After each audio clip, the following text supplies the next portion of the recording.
Hosi Phylia N'wamitwa II will be buried at N'wamitwa outside Tzaneen on Sunday.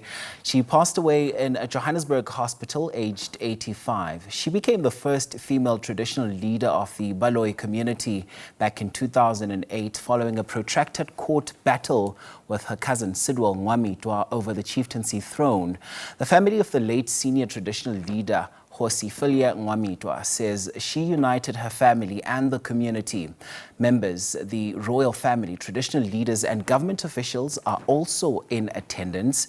The Category 2 official provincial funeral service is currently underway in Tzaneen, Limpopo. Koketso Motau is our reporter working that story for us this hour. So tributes continue to pour, Koketso, for what has been described as a pioneer for women's rights, a trailblazer as well.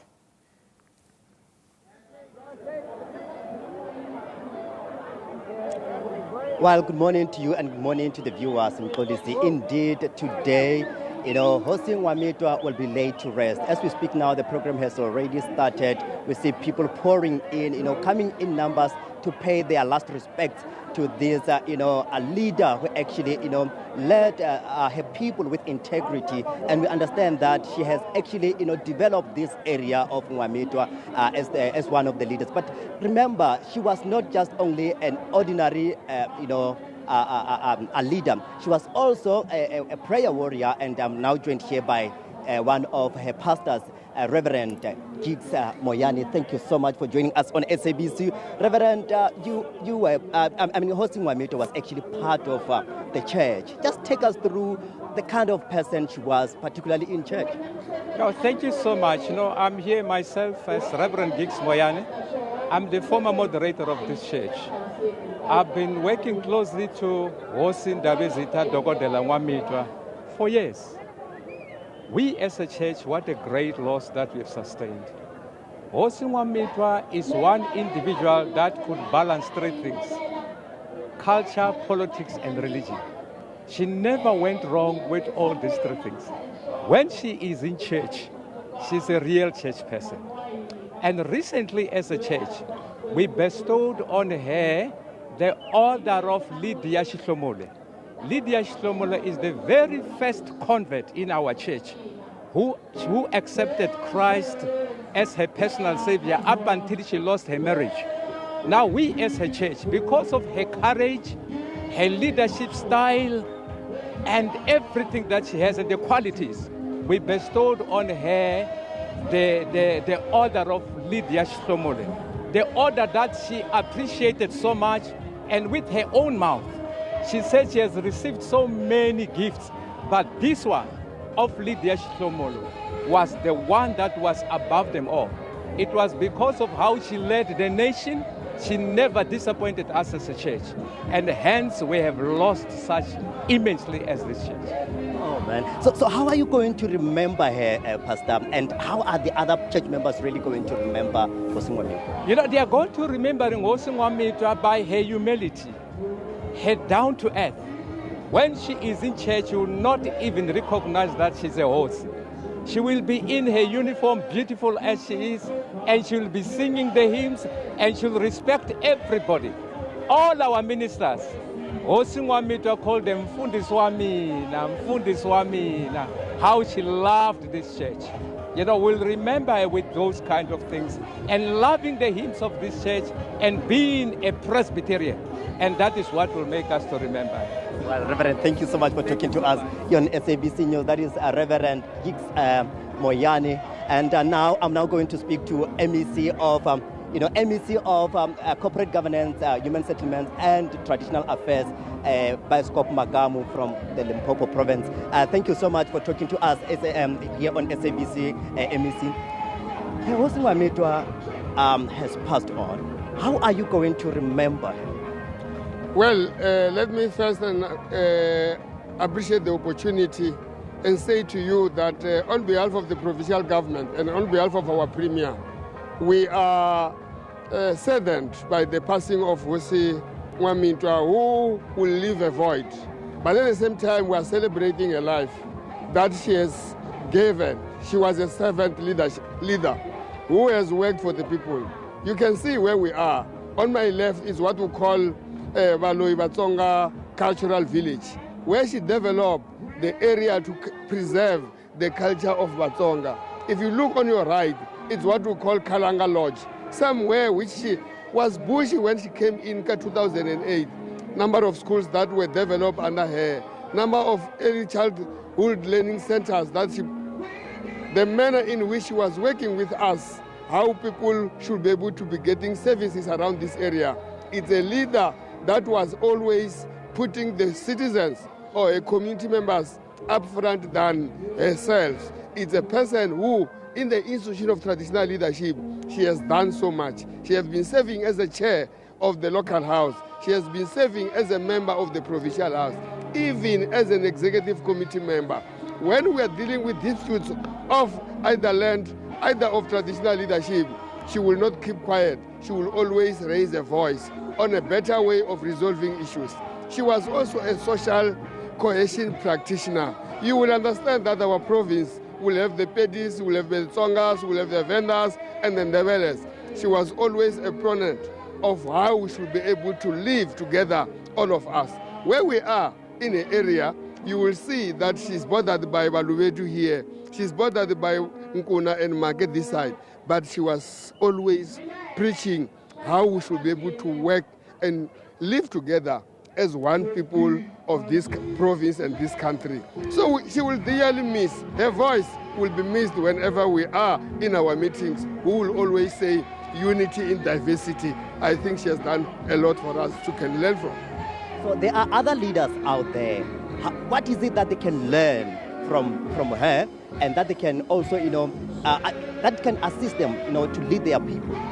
What I know, and which I wish people can learn, is how she was so passionate about development in her own area. If you look at the area of tourism, if you look at the area of agriculture, if you look at the area of infrastructure development, if you look at the area of agriculture, she was an education. She was so passionate about that. Let me tell you something about the traditional council. We will always, as provincial government, build traditional councils just to make them administration. She changed the traditional council to be a service center. You go there, you get home affairs. You go there, you get people with business. So she has made a sustainable way of managing the infrastructure of traditional council, mainly because she understood that she should not always rely on government to supply everything, but the traditional council changed to be a service center. And then maybe another thing, because we understand that people are still, fighting for the thrones. There are a lot of, disputes, succession disputes that this province is actually experiencing in almost all, traditional councils. So what can we learn from her, going forward? I addressed during the memorial service, and I said that Hosi N'wamitwa did not necessarily inherit the throne. She fought for it. She worked and fought for the birthright, which was mainly because she was the daughter of the previous Hosi. If everybody can learn that in a family, we might be a royal family, but there's only one person who should be able to lead the community on behalf of the family. If families can learn out of that and say, we are siblings, but the rightful person is that one. And that one who is given the responsibility must not do alone. That is how Hosi N'wamitwa was surviving from 2008, despite the fact that she took through a painful way. She accommodated everybody and make sure that they run as a family. My words to the family is that out of the experience they got from how she came in, they should be able to take that in a more respectful way. As the department responsible, we will work with the family. We know who's the real royal family here. We will say after their mourning period, the department will be there to work with them, support them, so that we can be able to have a smooth transition to the coming of the person who will succeed her. And we think as provincial government, it will be a disappointment if the family may not necessarily do that, because all the infrastructures which are here will require to be having a leadership that will be able to maintain, so that they can be able to see that they benefit out of what she did over the years that she has been on the throne. Maybe just the last question to you. There are other women out there who are deprived of their throne, merely because they are women. What can you say to the men who are actually, trying to deprive these women of their throne merely because they are women? Because we understand that Hosi N'wamitwa, went through such a difficult battle. She was deprived of her throne merely because she's a woman. Look, there is no single customs and traditions which should remain rigid, just from the past apartheid way of doing things. I can say that the customs and traditions of royal families should be considerate of the constitutional rights and obligation, that how we should be able to come to lead. It's not about whether you're a woman or a man. It's about the rightful person to lead. That's why I said Hosi N'wamitwa did not inherit. She fought for that. But she fought for her birthright. Because she was the firstborn of Hosi Fofoza, she fought and understood. And what do you learn out of that? For the fact that she was given, or finally the Constitutional Court finally agreed, look at what has happened. You ask yourself a question, if she did not fight, what will have happened with the community here, with what is here? So it means it's not about being a woman. It's not about being a man. It's about being a person who is the rightful person to lead. And when you lead with passion, because she understood that leading people without working for them, it will burden you. She did work here. You can see people who are working here will not necessarily go to Hosi and request food. They will work for themselves because she made an area, enabled the area. She understood that the land, that it's for her forefathers, should not necessarily be kept just for kept. She should be able to be used to create jobs around this area. MEC Makamu, thank you so much for talking to us here on SABC News. Thank you so much. That is the MEC for traditional affairs in the province, or COGSTA, corporate governance, human settlements, and traditional affairs in the province of Limpopo, by Scott Makamu. Saying that we must respect the rightful heir to the throne and stop this thing of fighting for the throne. But for now, Claudius, I can tell you that the program is underway. We are expecting President Cyril Ramaphosa to arrive along with the Deputy President, Paul Mashatile. And for now, let's get back to you in studio.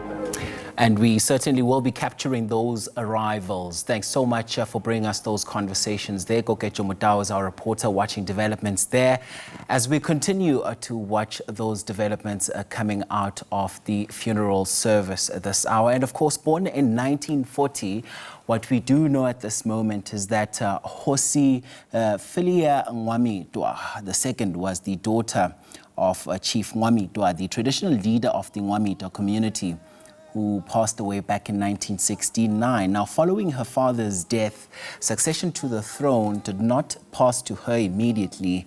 Instead, her uncle Richard N'wamitwa assumed the role of community chief and led the N'wamitwa traditional community until his death back in 2001. And at the time, customary law restricted traditional leadership succession to male descendants, a provision that excluded Phylia N'wamitwa from ascending to the throne, despite being the rightful heir, as you heard from some of those conversations coming out of Limpopo this hour with Koketso. You heard that, there's been some strides made, particularly when it comes to empowering women, especially when they are the rightful heirs to the throne.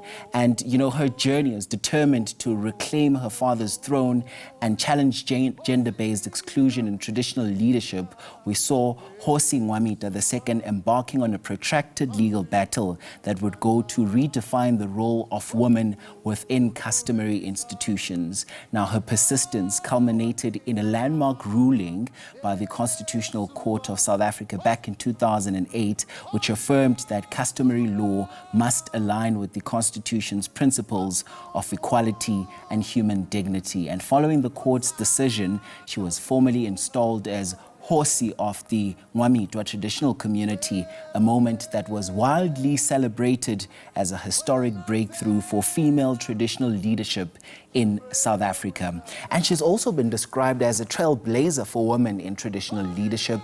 I mean, during her tenure, Hosi N'wamitwa demonstrated through action that women are equally capable of leading traditional communities with authority, wisdom, and compassion. Her leadership was characterized by humility and consistency, a deep respect for cultural heritage, and a firm commitment to constitutional values and gender equality. And we heard some of those tributes continue to pour in throughout the course of the week. We've heard analysts as well as thought leaders coming out, to add their voice as they continue to pay homage to this towering figure. Her qualities, we were told, were shaped from an early age growing up in the royal household of Hosi. And we'll continue to watch those developments to come out of there for you this hour right here on The Agenda.